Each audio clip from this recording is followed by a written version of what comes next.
Hello guys, welcome back to again अनस की story.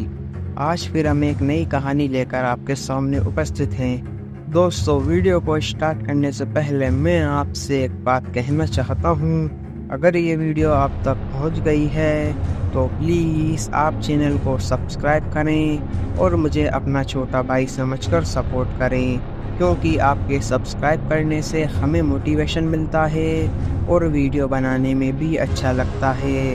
तो प्लीज़ आप लोग मुझे सपोर्ट करें। तो चलिए शुरू करते हैं आज की कहानी। काला साया हॉरर स्टोरी। यह कहानी एक लड़के की है जिसका नाम है राहुल, जिसके साथ एक भयानक घटना घटी थी। राहुल एक छोटे से शहर में रहता था। उसके घर के पास एक पुराना जर्जर मकान था, जिसके बारे में कई अफवाहें थी कि वो भूतिया है। कोई भी उस मकान के पास नहीं जाता था और रात में तो वहाँ से अजीबोगरीब आवाज़ें भी आती थीं। राहुल इन अफवाहों पर विश्वास नहीं करता था। एक दिन उसने अपने दोस्तों के साथ मिलकर उस मकान में जाने का फैसला किया। रात के अंधेरे में चारों दोस्त उस भूतिया मकान की तरफ बढ़ चले। जैसे ही वे मकान के अंदर घुसे, उन्हें एक अजीब सी ठंडक महसूस हुई। हवा में एक भारीपन था और ऐसा लग रहा था कि कोई उन्हें देख रहा है। धीरे धीरे वे आगे बढ़ने लगे। पहली मंजिल पर उन्होंने एक कमरा देखा जिसका दरवाज़ा खुला हुआ था। अंदर जाने पर उन्होंने देखा कि कमरे में एक पुराना मेज़ और कुछ कुर्सियां रखी थीं। मेज पर एक धूल भरी किताब रखी थी। राहुल ने किताब उठाई और उसे पढ़ने लगा। जैसे ही उसने किताब खोली, कमरे में अचानक अंधेरा छा गया। एक तेज हवा चलने लगी और उन्हें लगा जैसे कोई अदृश्य शक्ति उन्हें धकेल रही है। डर के मारे राहुल और उसके दोस्त वहां से भाग खड़े हुए। बाहर आकर उन्होंने पीछे मुड़कर भी नहीं देखा।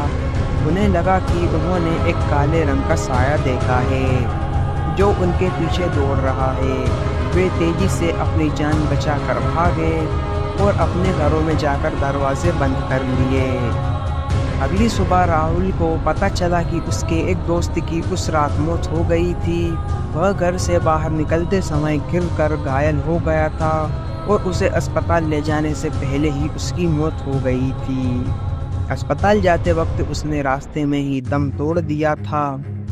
यह घटना राहुल के लिए बहुत ही भयानक थी। उसने उस मकान में फिर कभी जाने की हिम्मत नहीं की। उसे आज भी उस काले साए का डर लगता है जो उसने उस रात अपने दोस्तों के साथ देखा था।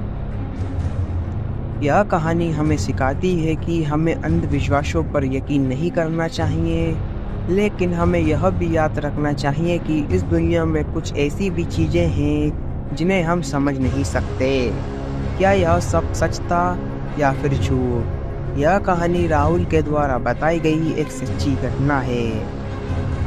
यह कहानी केवल मनोरंजन के लिए है। इसका उद्देश्य किसी भी धार्मिक या सांस्कृतिक भावनाओं को ठेस पहुंचाना नहीं है। मैं मिलता हूँ आपको नेक्स्ट वीडियो में किसी नए टॉपिक के साथ। Love you so much Anas की जनता। अगर आप लोगों के पास भी कोई डरावनी या हॉरर स्टोरी है तो आप हमें इंस्टाग्राम पर डीएम करें। अगर आपको वीडियो अच्छी लगी हो तो प्लीज़ वीडियो को लाइक करें और चैनल को भी सब्सक्राइब करके बेल नोटिफिकेशन को ऑल पर प्रेस कर दें। Thanks for your watching.